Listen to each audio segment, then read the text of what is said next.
Hi, I'm back with more guitar nerdy, bass nerdy stuff. Some of you guys might have seen that about a couple of months ago, a couple of months ago, I posted this, did this Facebook post with me recording with this, my favorite bass. It was just a picture and some words about how I picked this up years ago. And in the meantime, I've done these videos, these recordings of me actually using the stuff, just short snippets of me recording in the studio with the guitars. And also started doing these videos of me talking about the guitar. So it's getting more and more advanced. Anyway, I decided to, as I'm back in my studio today recording a bass track for a song, I decided to do a little video to talk about this bass, because if I had to pick one bass and say that's my favorite bass, it would probably be this one. So you might ask, why don't you ever play that one with the zombies, you know, or while you're touring?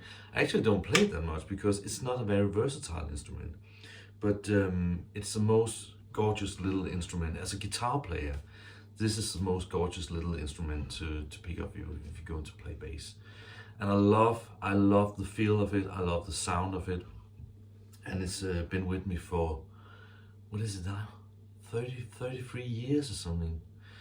I picked this up in 1987 at the age of 16. It was one of my first buys from what we here in Denmark called Den Blå Avis, which is kind of like the Yellow Pages. And I found this very cheap. I think I paid something like 1,500 Danish crowns for this one in 1987, which is ridiculous. But I mean, at that time it was they weren't that expensive, and to be honest, people were a bit like, you know, old Hofner guitars in the mid 80s.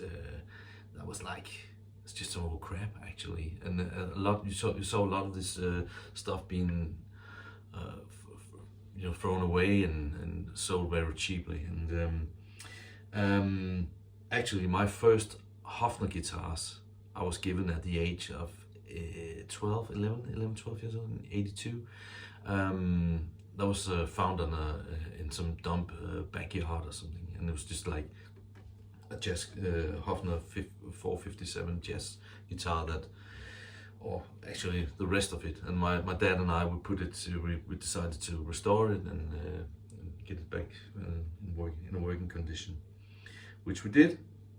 And that started like an interest in Hofner guitars for me, and I started kind of collecting them as much as you can at that age, I would say.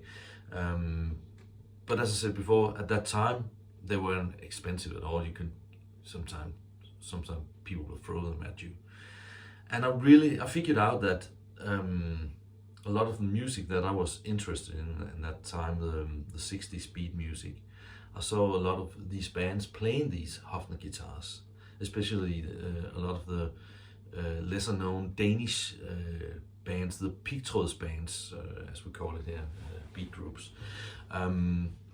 They always seems to feature these Hofner guitars. And the funny thing for me at that, I was like 12, 13 years old at that time, and it was before the internet. You could look up the specifics on these guitars.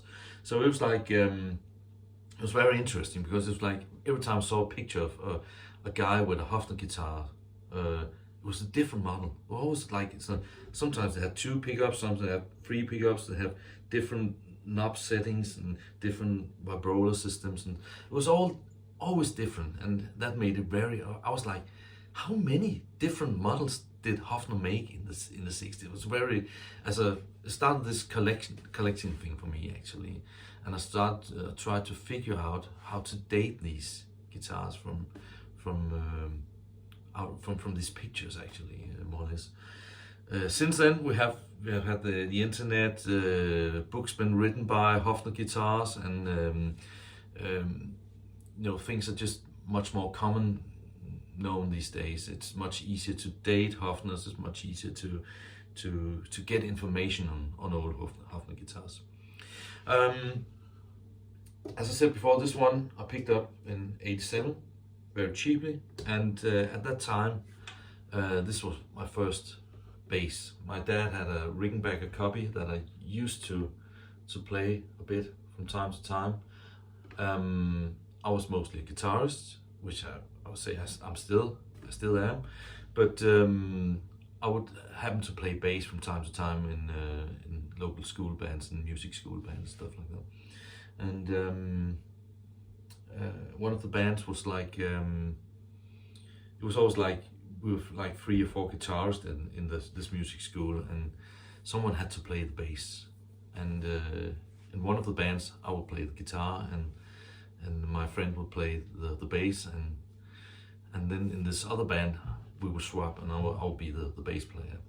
And that gave me a good chance, as I was already a singer at the time. It was just a natural thing for me to keep on doing lead vocals and playing bass at the same time. So that's always been kind of a natural thing to me, to sing and play bass at the same time. And I'm very fortunate and very happy for that I started doing that at a very early age, because it's not a natural thing to sing and play bass at the same time. Not the same thing as to play guitar and sing at the same time. So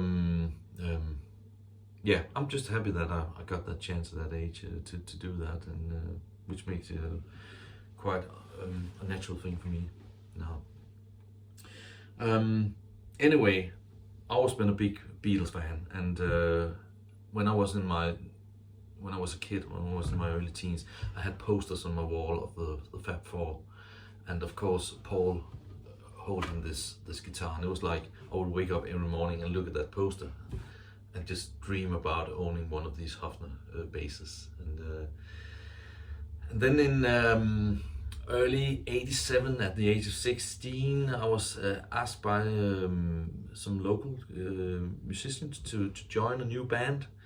And these guys were a little older than me, 10, 15 years older than me, and quite serious. I was the young kid, and but they were really the local established musicians, and really good. So some of them been in bands before. They've all been in bands before, but most of them have made records. I mean, before this, and I was like the young kid and was asked to join this as a bass player. And I only had my dad's Rickenbacker bass, so I decided to get a bass. So I looked up in the yellow pages, Den Blå Avis, and there was this Hofner bass, and it was only 1,500. And I remember this was before that you have pictures in the yellow pages and all that, and so you couldn't see how the guitar looked. So I just went into Copenhagen to have a look at it with my dad, and I remember being a little bit disappointed that it was one of the early ones with the closed unit pickups, because up until 1962, 63, they have the closed unit pickups. There's two pickups located here by the neck, or the neck in the middle position.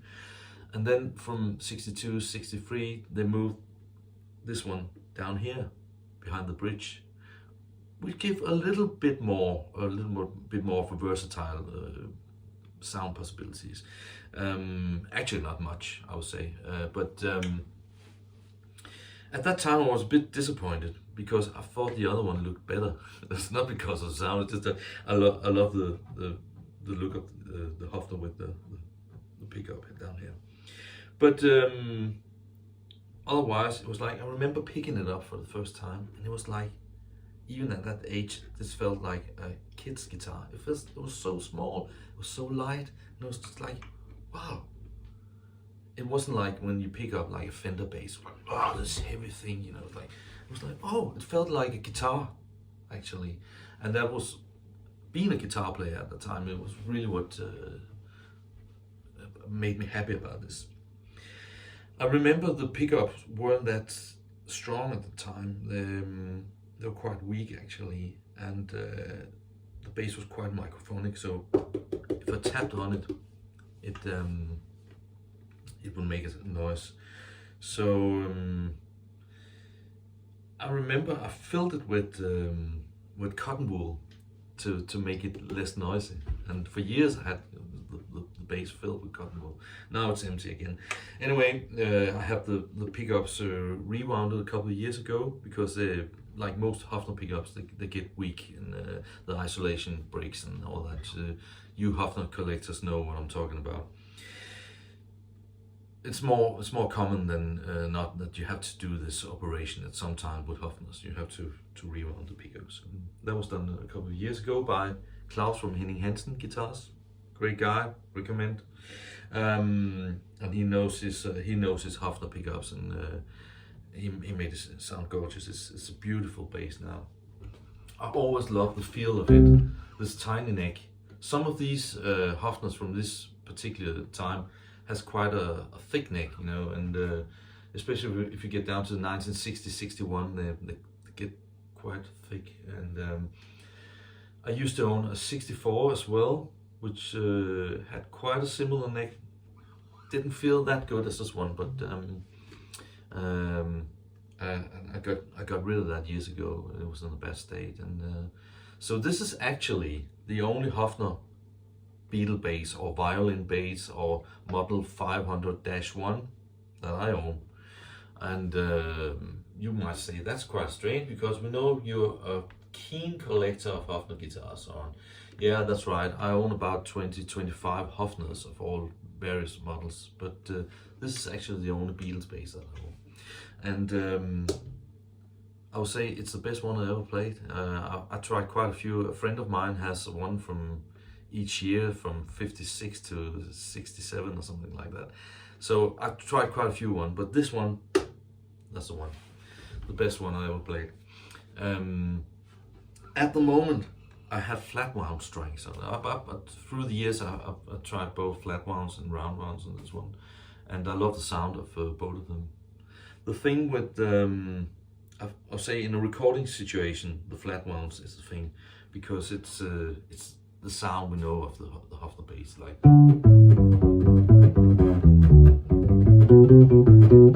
It's where this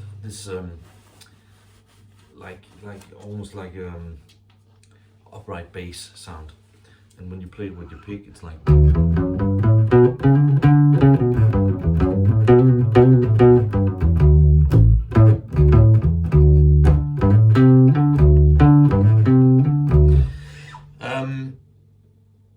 So I have, as you can see, flat wounds. You might be able to see it, flat wounds, yeah. At the moment for recording. When I use this live in a bigger production, like a touring production, I'll most likely put round wounds on it, because I would tend to use it with another bass. And the difference between, let's say, changing from a Fender Precision bass with round wound strings and then jump into this one, that's quite a different sound. And most sound engineers say, oh, I can't handle this because it's too different. It's two different things. So to kind of meet these two sounds, the trick for me is to use round wound strings in a live situation. I used to play Hofner 500-2, which is also called the club bass, with Tim Christensen, and that's more like it's more or less the same bass. It's got different shape, but the length of the neck and the strings are the same, the electronics are the same, and the sound the same. I love the club bass as well, and the thing about the Hofner bass is the moment you pick this on, you're screaming "The Beatles" or Paul McCartney at everyone. It's like, I mean, that guy it's just the Beatles signature thing, you know. And as much as I really love Paul and his bass playing, he's my favorite. He's my number one bass player, I'll say, anytime. And the Beatles, of course. Sometimes I just feel like don't need that association all the time. It's not like it's like when you put this on, you're paying a tribute to Paul. So with Tim, I decided to use the club bass instead, to not having that. Also because Tim is a keen Beatles fan, and you know, we didn't want to scream Beatles at everyone when we're on stage. So that was quite handy to be able to play the club bass for that. But it sounds the same. I mean, it's the same bass. And when I played with Tim, I had round one strings on it because I would tend to change between the Rickenbacker, the Fender Precision, and the Hofner club bass. So it wouldn't be like, you know, I mean, these sounds wouldn't be miles apart from each other. It was just like little nuances, you know, like. I always loved the wooden sound of this Hofner bass, the warmth of it, and with Tim I tended to use it for most of the ballads, the quieter songs, and it was always like to put on that Hofner bass. It was like, oh, it just felt so easy to play. It's like playing guitar, you know. It's just, yeah.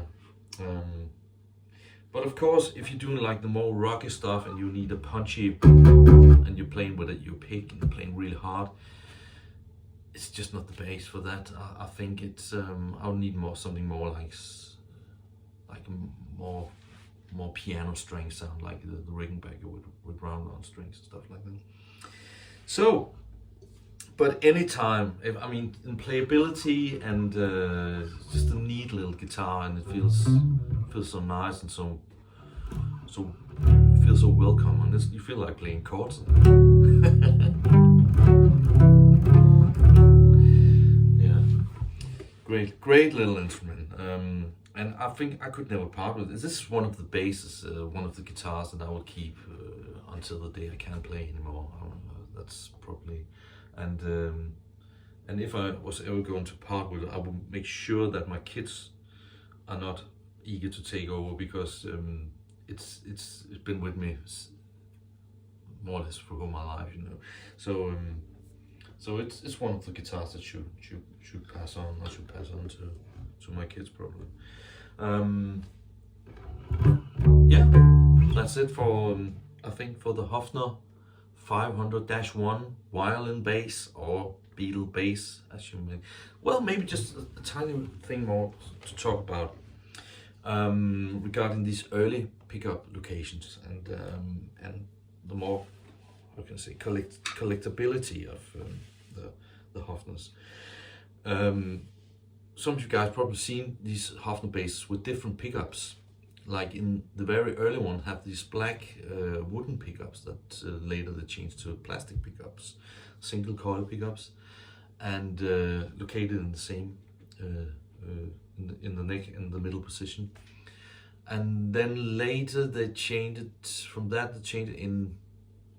I mean, that would be the first Hofner bass was introduced in '56. So Hofner's from 56 to 59, that's the black single coil pickups. Then in 59 they changed to the toaster pickups, which only lasted for a year or something. They look a bit like this, but with like small black slots where you can see some black plastic underneath. And they actually sound really good, those pickups. That's single coil pickups as well. Then in 61, they changed to these, what I call the diamond logo pickups, because you might be able to see it. They got a diamond logo on it, but no pole pieces, no adjustable pole pieces, and still single coil pickups. Then in 62, they changed to what it's called. It's called model 511, I think. These pickups, it's like humbuckers with 2 rows of one row of screws for adjusting the height of each string, and kind of 4 bars beside that. And I mean, even those humbuckers, it doesn't sound that different. The big difference for me comes in 66 when they introduced the shark fin pickups. It's like a chrome pickup with like a shark fin, a metal bar in the middle. They're very high output, and I mean, all these pickups actually sound great, and they all sound like a Hofner bass with no matter what kind of pickup. I'm not too keen on the shark fin pickups because I think they lack some dynamics that you have with the weaker pickups. I always love weak pickups actually, because you can play more dynamically with your amp, and that goes for guitars and basses as well. Anyway, I'm not putting them down. I know guys who love the shark fin pickups and prefer those, but to me, this I like the older, weaker pickups. Also, this thing about having the pickup in the neck and the middle position compared to having the neck and the bridge position doesn't really mean that much to me. These days, actually, I would prefer these versions because if I'm playing with my fingers, I can use the back pickup as a perfect thumb rest. I'll be able to see that it goes there. This is like a little too close to the neck for me, but this one I always play here if I'm playing with my fingers. And if you have the pickup here, you won't have that thumb rest. And the sound is not that different. I mean, I had a 60, as I told you before, I had a 64 once, and lots of my friends have old Hofners of with where the pickup is in the bridge position, which is more common, I say. The thing is that the change in 62, the change to that different position. And although the Hofner bass was very popular in Europe already at the release days, I say, you see, you know, back in the late 50s, when you started having seeing the electric bass, there wasn't that many possibilities here. You couldn't buy Fender guitars, you couldn't buy Gibson basses in Denmark. So the only possibilities was like you can pick up the German guitars, which was the Hofner or the Framers. That was more or less the basses available in Europe, and that goes for Britain as well. I'm quite sure, because when you see these early rock bands, they're always playing a Hofner bass or the big Framers Star bass, which I own one of as well. I'll get back to that one day. So, I mean, there were different other Hofner basses as well, big hollow body one, which is nice instruments as well. But it was quite a popular bass from even back from the introduction. And the first bass, electric bass, are known about on the Danish music scene. That was played by a guy from a band called Melvis Rock Band, Bjørn Gylling. He was, as far as I've been able to track, he was the first Dane to own an electric bass, and that was a Hofner violin-shaped bass, and that was in 1959. So up until then, it was all upright bass in Denmark. And, yeah, that's quite funny to think about. Yeah. So the change to these the split pickup locations in 62, and in 63 we start seeing the Beatles with this one, and that was what really made the Hofner bass popular. You know, everybody wanted this bass in 64 because the Beatles played it. You know, so that means today you see a lot of Hofner basses that date from 1964 up through the 60s. To find a Hofner bass that's dated before 1964 is quite rare, I would say. Of course they're out there because other people played them before the Beatles, but the Beatles' popularity just meant that the sales went crazy, you know. And so from a collector's point of view, I would say anything from before 1964, before the Beatles, is the most interesting stuff. But I mean, there's still great guitars. The mid-60s Hofner bass is brilliant, and even the late 60s ones. There's quite a few. Seems to be quite a few Hofner basses from 1967 here in Denmark. I see them come up for sale all the time, and it's like seems to be the most common one actually, which is quite funny. You should think that in '67 people were moving on to Fender basses and Rickenbackers and stuff like that, but they're quite common here. Maybe it's because that's what's left for the plain musician. All the early ones are picked up by collectors now, which is a bit sad actually, because they're really great instruments if you maintain them and keep them adjusted and all that. And it's funny because it's like a taste thing. I love it. I mean, I know there's a lot of bass players that are more into, you know, like I've known several guys that really talking these guitars down. You know, it's like they said, this is not a bass. It's like it's got a dump, weak sound. I mean, and I mean, it depends on what your preferences are. I mean, if you're into the more you know, attacky sound of, like, say, a Fender jazz bass, and you've been listening to 70s prog rock or you know, jazz rock or that kind of scene, you know, I mean, this is not the sound. I certainly understand that, but I really love it. You know, I think it's an interesting sound. But there's a lot of stuff going on about this, and people putting these down, saying they're badly built and stuff like that.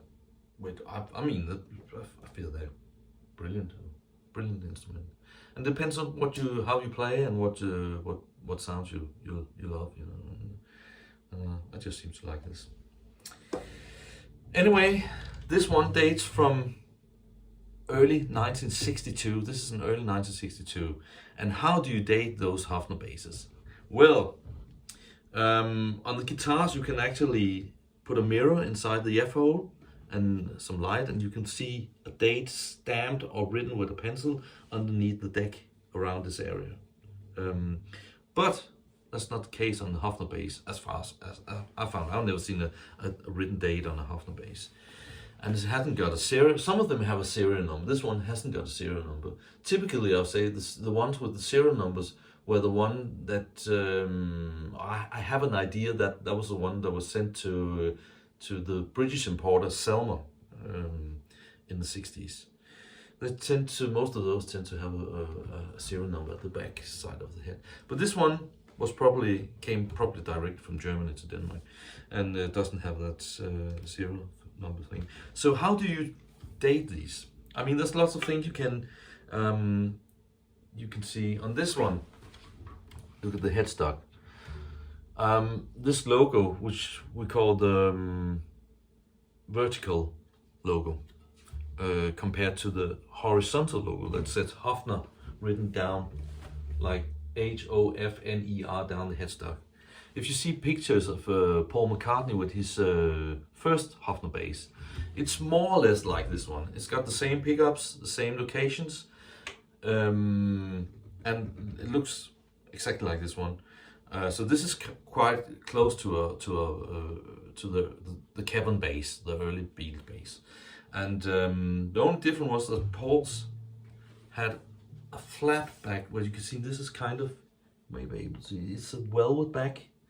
The earlier 1961 Hofner basses has all flat back, and the different headstock logo, the horizontal logo. And you can look up some pictures of Paul in the early days with his Hofner, and you see it has a horizontal. So this is a little later. This is early 1962 with the vertical logo. But apart from that, same specs. And another thing is this control panel down here. In 1965, they changed the width of this. It gets a little bigger, and with a trained eye, you can see it. That if you see one that has a little wider control plate, it's 1965 or later. And then, of course, the pickups. These, as I said before, changed to the humbuckers with the pole pieces in late 62, I think. Paul's second Hofner bass has the pole pieces and split pickups locations, and that's as far as I remember late '62. And that's the one he plays today, actually.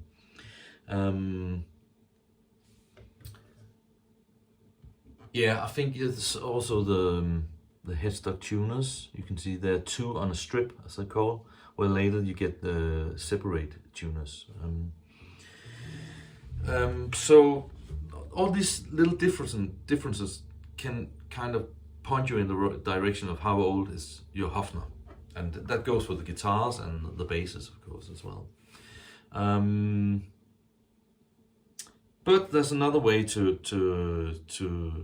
indicate the date, to date your instrument, and that's if you unscrew these two screws here, you can take out gently, not to pull any cables or anything, take out the whole control panel, turn it around, and you will see at the back of the potentiometers, the volume potentiometers, at the back of these you will see two things written on them, if they are the original pots anyway. You will see 250K, which means it's 250 kilo ohm potentiometer. That's written on one side, and on the other side of it you will see a stamp of 2 or 3 letters. It could be like on this one it says on this one it says 511, 511, and that means the 2 first digits is the week and the last digit is the year. So that means this one says week 51, 1961. So 51, 1. And sometimes you only get 2 digits, like I have a solid body bass which says 62. And that means week 6, 1962. So that's the trick, and I mean you can date the pots if they're original, as I said before, and from that you can assume that the bass or the guitar was put together by Hofner within a few months after that date. So I would say this one was put together in the first few weeks of 1962, which makes it a 1962 Hofner violin bass. Yeah. I mean, week 51, that's quite late, and assume they had a little Christmas holiday as well. If they made these pots in week 51, they might have put them down in a box, and they just took them from there when they put new instruments together. So the pots would be lying in this box for maybe a few months or something like that. But yeah, here we go. 1962, Hofner 500-1 violin bass. See you people around, and stay around and listen to a little snippet of me using this on a recording. I'm plugging directly into this Roland SIP 301 preamp that I mentioned in a earlier video, and from there directly into Pro Tools. Quite simple DI project. Also remember to go and see my YouTube channel. All these videos, I mean, they can be hard to locate on Facebook as time goes by, but you can look into my YouTube channel, and I will put all these guitar and gear videos up there, and you can have a look whenever you feel like.